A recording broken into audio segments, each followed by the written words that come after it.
मालाएं पर cardiac hospital का भी किया शुभारंभ। गुरुग्राम में आज बीजेपी का बिग मंथन। कुछ देर में गुरुग्राम पहुंचेंगे बीजेपी के राष्ट्रीय कार्यकारी अध्यक्ष नितिन नबीन। गुरुकमल में मुख्यमंत्री नायब सैनी करेंगे स्वागत। संगठन समेत कई मुद्दों पर चर्चा। मनरेगा पर कांग्रेस बीजेपी में सियासी तकरार। सुरजेवाला बोले, मनरेगा का नाम बदलकर बीजेपी ने की मनरेगा की हत्या। बीजेपी का पलटवार, कहा कांग्रेस अपने पतन की ओर। फरीदाबाद की अल फलाह यूनिवर्सिटी पर एक्शन की तैयारी। यूनिवर्सिटी के परिसर को कुर्क कर सकती है ईडी। प्रोसीड्स ऑफ क्राइम से पैसे जुटाने का शक। इसी यूनिवर्सिटी में काम करता था दिल्ली ब्लास्ट का आतंकी। हरियाणा में ठंड का सितम बरकरार। शीतलहर और धुंध से लुढ़का पारा। महेंद्रगढ़, अंबाला, करनाल और यमुनानगर में रातें सर्द। तापमान 3 डिग्री तक पहुंचा। कुरुक्षेत्र में पशु मेले में दिखे अलग अलग रंग। 5 करोड़ के घोड़े ने बढ़ाई मेले की शान। 10 फुट ऊंचा पुल बना आकर्षण का केंद्र।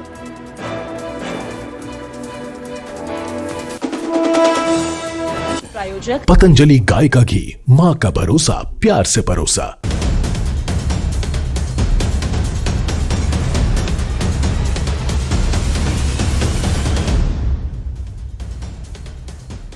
नमस्कार, मैं हूं आपके साथ गुरजोत संधू और हरियाणा प्राइम में बहुत बहुत स्वागत है। शुरुआत करेंगे बुलेटिन की सबसे पहले गुरुग्राम से। तो आज गुरुग्राम के दौरे पर है मुख्यमंत्री नायब सैनी। गुरुग्राम में सीएम ने स्वामी विवेकानंद को नमन किया है। स्वामी विवेकानंद जयंती पर बता दें उनकी प्रतिमा पर माल्यार्पण किया है और सेक्टर 12A में कार्डियक हॉस्पिटल का भी शुभारंभ किया गया है। और आज दौरा है गुरुग्राम का और दौरे पर है मुख्यमंत्री नायब सैनी। हालांकि अलग अलग समागमों में लगातार हम देखते हैं कि किस तरीके से उनकी ओर से शिरकत की जाती है। अलग अलग समागमों में पहुंचते हैं और संबोधन भी करते हैं। तो गुरुग्राम में सीएम ने स्वामी विवेकानंद को नमन किया।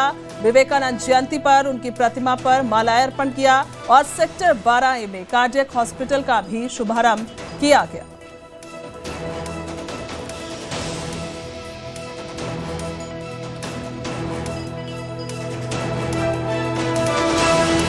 और ये तस्वीरें हैं उस समय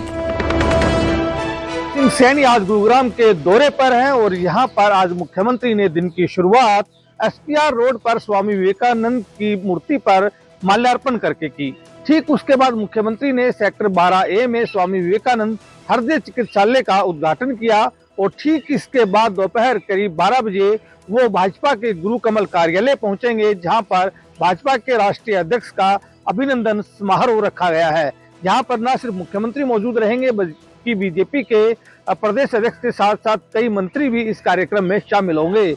इसके बाद मुख्यमंत्री बजट से पूर्व चर्चा के लिए अप्रैल हाउस में करीब 2:30 बजे महिला उद्यमियों के साथ साथ शिक्षाविदों के साथ बातचीत करेंगे और बजट से पूर्व चर्चा करेंगे कि आखिरकार आने वाले समय में जो बजट है वो किस तरह का होना चाहिए, किस तरह का नहीं होना चाहिए और क्या क्या चीजें उसमें रखी जा सकती हैं, क्या क्या नए प्रावधान किए जा सकते हैं ताकि हरियाणा आने वाले समय में और तरक्की के रास्ते पर आगे चले। इससे पहले भी मुख्यमंत्री लगातार 2 दिन तक गुरुग्राम में बजट से पूर्व चर्चा उद्यमियों के साथ कर चुके हैं। न सिर्फ उद्यमियों के साथ बल्कि एक तरह से जो वकील हैं और खासतौर से जो सीए हैं यानी कि चार्टर्ड अकाउंटेंट, उनके साथ भी वो इससे पहले लगातार 2 दिन तक बजट से पूर्व चर्चा कर चुके हैं। और इसको लेकर के मुख्यमंत्री ने साफ कहा है कि 2047 में हरियाणा कैसा हो उसको लेकर के खास मुहिम जो है वो चली हुई है और इसी के मद्देनजर लगातार उद्यमियों के साथ चर्चा की जाती है कि आगामी बजट कैसा हो और उसमें क्या क्या रियायतें दी जानी चाहिए ताकि उद्योगों को बढ़ावा मिले और हरियाणा तरक्की के रास्ते पर आगे बढ़े। तो इसको लेकर के आज एक बार फिर से उद्यमियों के साथ जो है मुख्यमंत्री की बैठक होने वाली है, जो कि दोपहर करीब 3 बजे होगी। तो ये थे हमारे सहयोगी की रिपोर्ट। खैर आगे बढ़ते हैं और आज हरियाणा दौरे पर है बीजेपी के राष्ट्रीय कार्यकारी अध्यक्ष। कुछ देर में गुरुग्राम पहुंचेंगे नितिन नबीन। बता दें मुख्यमंत्री नायब सैनी समेत बीजेपी के नेता अभिनंदन करेंगे और संगठन समेत कई मुद्दों पर मंथन किया जाएगा। तो पहली बार हरियाणा दौरे पर आ रहे हैं राष्ट्रीय कार्यकारी अध्यक्ष और कुछ ही देर में गुरुग्राम पहुंचने वाले हैं नितिन नबीन। जो जानकारी है मुख्यमंत्री नायब सैनी समेत बीजेपी के कई बड़े नेता नजर आएंगे और अभिनंदन करेंगे। संगठन समेत कई मुद्दों पर मंथन किया जाएगा और पहला हरियाणा दौरा नितिन नबीन का।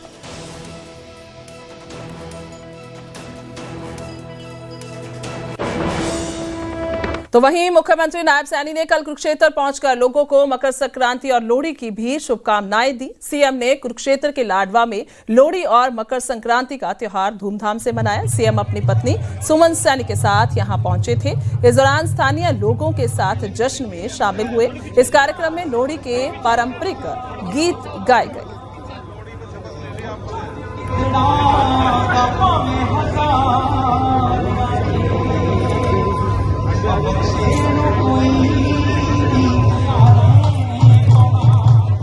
माछीवाड़ा साहिब में नमन करने का मुझे अवसर मिला है, जहां इतिहास केवल पढ़ा नहीं जाता बल्कि उस ऐतिहासिक भूमि पर इतिहास को वहां पर महसूस किया जाता है।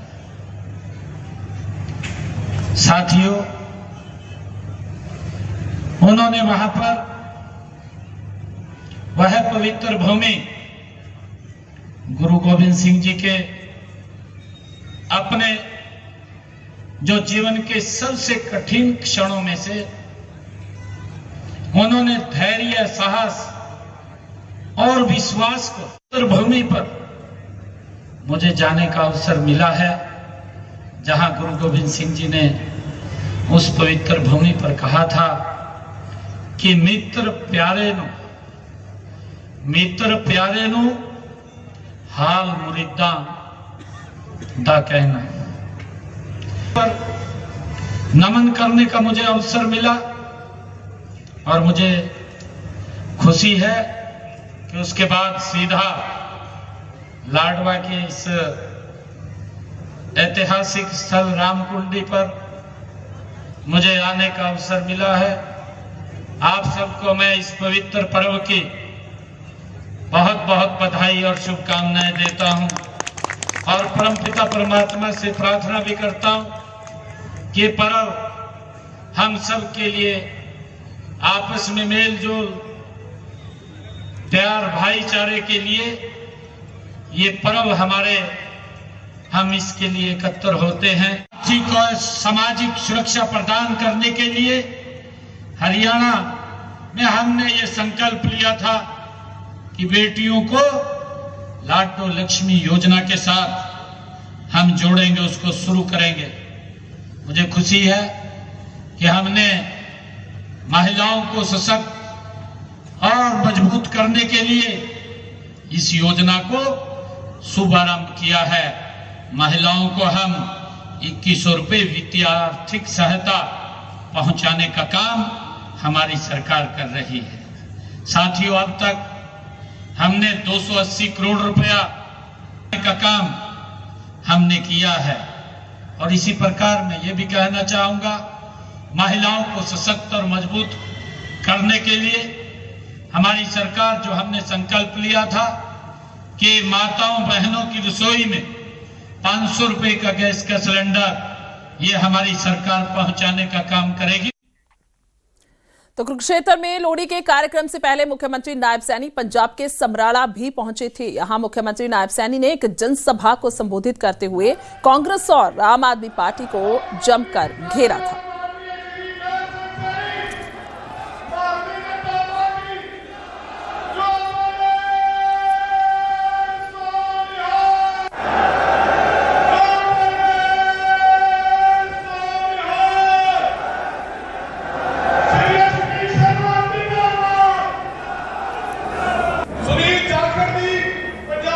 साडी सरकार ने किसान दी अगर फसल का खराबा हुआ 15,500 करोड़ रुपया किसानों को देने का काम किया है। पंजाब दे विच चाहे कांग्रेस की सरकार रही है चाहे आम आदमी की सरकार है, इन्होंने कितना पैसा मेरे किसान पंजाब दे फसल के खराबे का पहुँचाने का काम किया है और दसण का काम करें, क्योंकि पंजाब का किसान ये जानना चाहता है तुसी बड़े बड़े चुटकलियां दे विचों गल्लां करके पंजाब के किसानों की वोट लेने का काम किया है, परंतु उन्होंने वैलफेयर के लिए की काम किया। अज 5 साल पूरे हो रहे हैं, 5वां साल ये चल पाया सी कि आप दसण का काम करें कि कितना पैसा तुसी उन्हां दे वैलफेयर के लिए दिता है।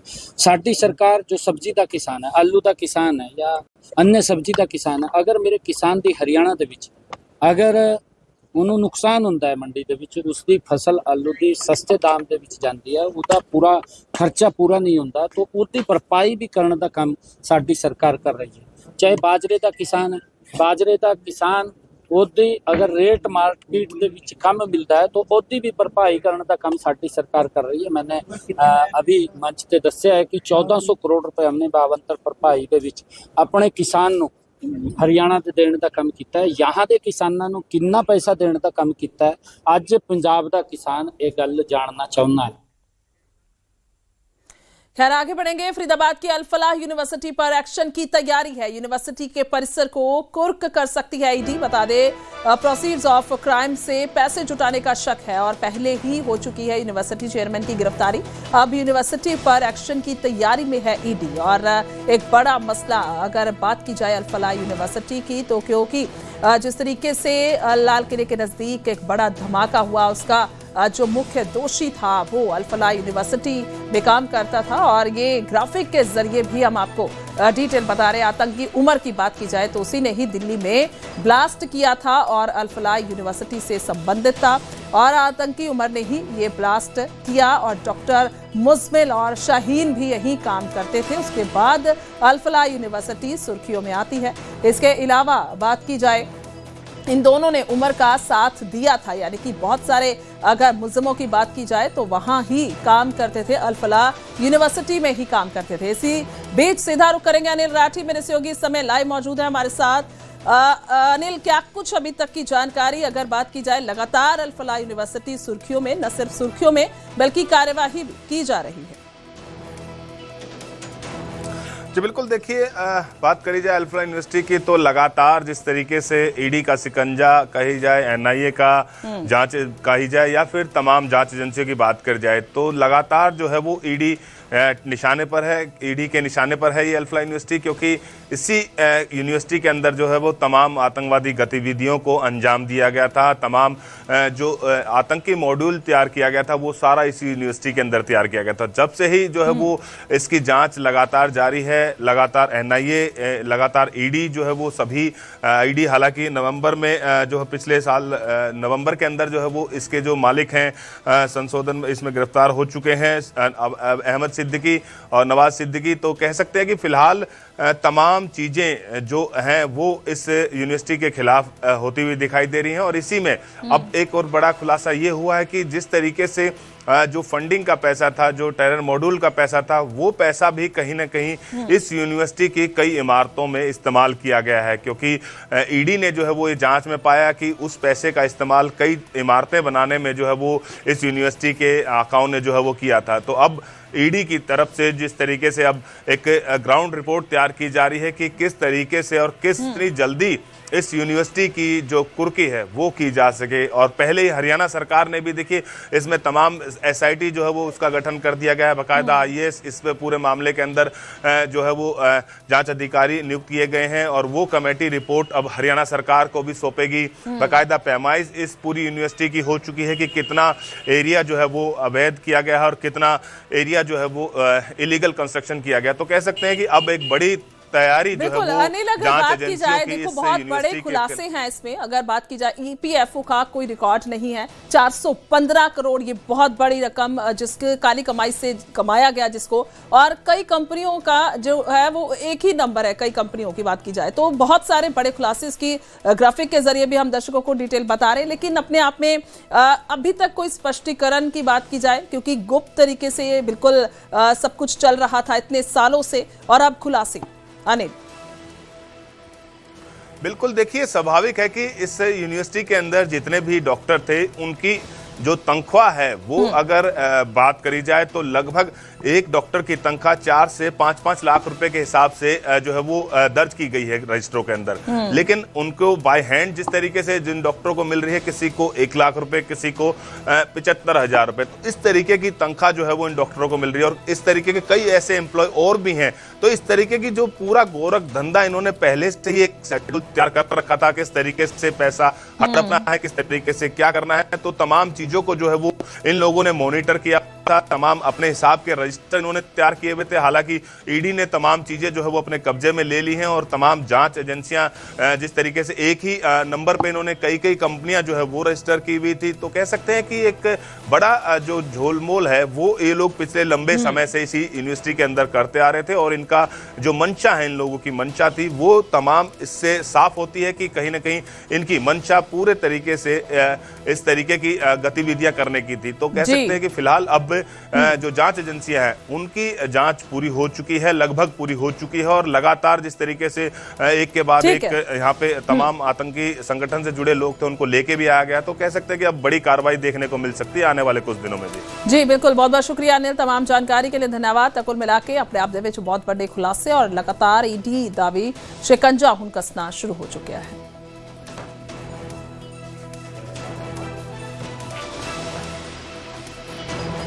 तो हरियाणा की बात कर रहे हैं और हरियाणा में मनरेगा के बदले नाम को लेकर कांग्रेस और बीजेपी आमने सामने है। कांग्रेस ने जहां बीजेपी पर मनरेगा की हत्या करने के आरोप लगाए, तो वहीं बीजेपी ने कांग्रेस पर पलटवार करते हुए कहा कि कांग्रेस का पतन हो गया है। साथियों, विकसित भारत गारंटी फॉर रोजगार तथा आजीविका मिशन कानून, ये असल में महात्मा गांधी नरेगा की सार्वजनिक दिन दहाड़े हत्या है। यह कानून जो मोदी सरकार ने हाल में ही बनाया है, ये देश के लगभग 50 करोड़ लोगों के ऊपर डाका है। 12 करोड़ मजदूर हैं, 4 अगर आदमी भी परिवार में हो तो 50 करोड़ संख्या हो गई। मेहनत कशों की रोजी रोटी पर हमला है, गरीबों के काम मांगने के अधिकार का हनन है, मजदूरों के अधिकारों पर कुठाराघात है। कांग्रेस पार्टी का इधर देखो पतन हो चुका। असल मैं एक बात समझ में नहीं आई कि वो क्यों मजदूर का, गरीब का विरोध कर रहे हैं। देखिए, 100 दिन का काम देने वाले लोग वो खुश नहीं है कि क्यों इस मजदूर को 125 दिन का काम दिया जा रहा है। मुझे समझ में नहीं आ रही कि कांग्रेस पार्टी को ये गरीब से इतनी नफरत क्यों है। क्या कारण क्या है कि गरीब आदमी काम मांगता है, आप काम नहीं दे पाए। अगर भाजपा की सरकार विकसित भारत में उनका सहयोग मांगते हुए, उनका सहयोग करते हुए अगर 100 दिन से 125 दिन का काम दे रही है, तो अड़चन क्या है भाई। अब बात ठंड की करेंगे। हरियाणा में ठंड कड़ाके की पड़ रही है और शीतलहर और धुंध ने कई जिलों में तापमान 1 डिग्री तक पहुंचा दिया है, जिससे लोगों की मुश्किलें बढ़ने लगी हैं। यमुनानगर में भी इस समय ठंड से हाल बेहाल है, लोगों को भारी मुश्किलों का सामना करना पड़ रहा है। यमुनानगर में सर्दी का टॉर्चर जारी है। घना कोहरा और शीतलहर की वजह से लोगों का जीना मुहाल हो गया है। इस वक्त जो है करीब 10:30 बजे का वक्त है और आप देख सकते हैं कि कितना घना कोहरा जो है छाया हुआ है। यमुनानगर के नेशनल हाईवे की यह तस्वीर है और आप देख सकते हैं कि वाहन चालक जरूर जो है सड़कों पर गुजर रहे हैं, लेकिन वह मोटे कपड़े, स्वेटर, जैकेट और कैप के सहारे जो है अपने शरीर को बचाने के लिए लगे हुए हैं। ये नेशनल हाईवे की तस्वीर है जहां पर रोजाना हजारों की संख्या में जो है वाहन चालक गुजरते हैं अपने काम के लिए। आज वर्किंग डे है और आज भी तस्वीर जो है बेहद ही चौंकाने वाली है, क्योंकि नेशनल हाईवे पर जिस तरह के रश जो है होता था वह नज़र नहीं आ रहा है। उसकी सबसे बड़ी वजह यही है कि लगातार यमुनानगर जिले में घना कोहरा छाया हुआ है। शीतलहर की वजह से तापमान में गिरावट जो है वो लगातार दर्ज की जा रही है। आज सोमवार को यमुनानगर में करीब सबसे न्यूनतम जो पारा था वह 3 डिग्री सेल्सियस रिकॉर्ड किया गया है और आने वाले दिनों में सर्दी का यह सितम और भी जो है आगे इसी तरह छाने वाला है, क्योंकि लगातार जो है पारा जो है वो लुढ़कता जा रहा है। लोगों की आम जो जनजीवन है वह अस्त व्यस्त होता दिखाई दे रहा है। जो वाहन चालक हैं वो हेडलाइट का सहारा लेकर जो है आगे बढ़ रहे हैं। जो वाहनों की रफ्तार जो तेज होती थी वह बेहद कम होती नजर आ रही है। आने वाले दिनों में लोग इस बढ़ती सर्दी से किस तरह से अपने आप को बचा पाते हैं यह देखना दिलचस्प होगा। लेकिन अभी भी सर्दी की वजह से लोग जो है मजबूरन घर से निकल रहे हैं, जो जरूरी काम है उसकी वजह से सड़कों पर निकलना पड़ रहा है, बाहर निकलना पड़ रहा है। अब देखना होगा आने वाले दिनों में लोग इस सर्दी से किस तरह अपने आप को बचाते हैं। उधर करनाल में भी ठंड से हाल बुरा है। यहाँ भी धुंध की वजह से कड़ाके की ठंड पड़ रही है और लोगों का घरों से बाहर निकलना मुश्किल हो गया है। लहर का कहर पूरे उत्तर भारत में देखने को मिल रहा है। तापमान सामान्य से कम है और लगातार गिरता हुआ नजर आ रहा है पारा। बर्फीली हवाएं जो चल रही हैं उससे आम जो जनजीवन है वो प्रभावित है। इस वक्त हम आपको करनाल की तस्वीरें दिखा रहे हैं। हालांकि कोहरा और धुंध तो नहीं है, लेकिन कड़ाके की सर्दी जरूर है और पहाड़ों से जो बर्फीली हवाएं आ रही हैं उसका जो टॉर्चर है वो लोगों को झेलना पड़ रहा है।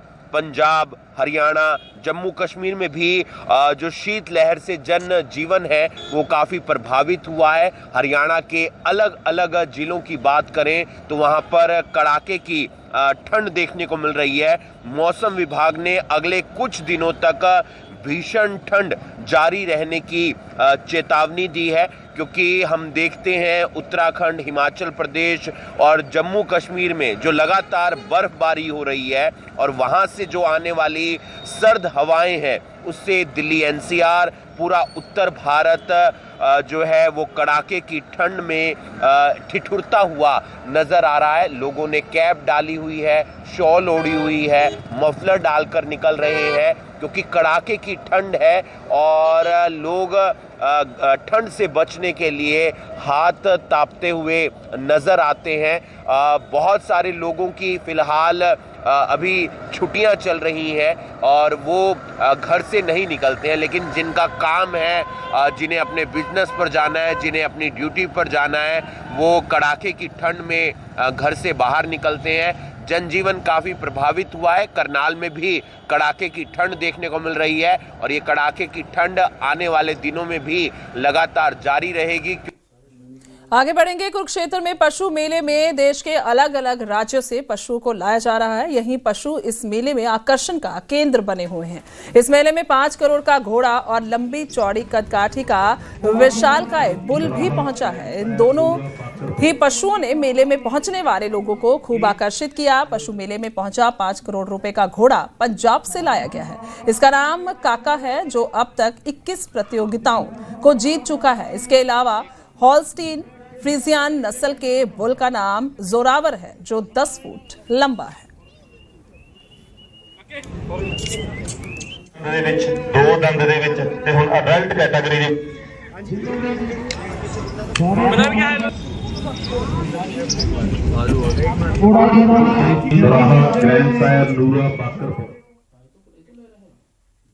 तो हरियाणा प्राइम में इतना ही था। दीजिए इजाजत, नमस्कार।